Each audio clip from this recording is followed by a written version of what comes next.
New ইয়র্কের Times স্কোয়ারে পয়লা বৈশাখ উদযাপন উপলক্ষে অনুষ্ঠিত হল রবীন্দ্রনাথ, লালন ও হাসন রাজার কালজয়ী কবিগান।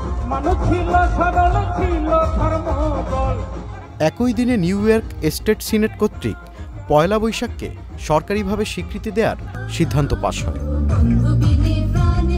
বাঙালিদের প্রাণের আয়োজনে নিউ ইয়র্কের গভর্নর বাঙালি আমেরিকানদের সম্মান জানানোর পাশাপাশি বিশ্বমঞ্চে বাংলা সংস্কৃতি ও ভবিষ্যৎ বিকাশের আশা ব্যক্ত করেন।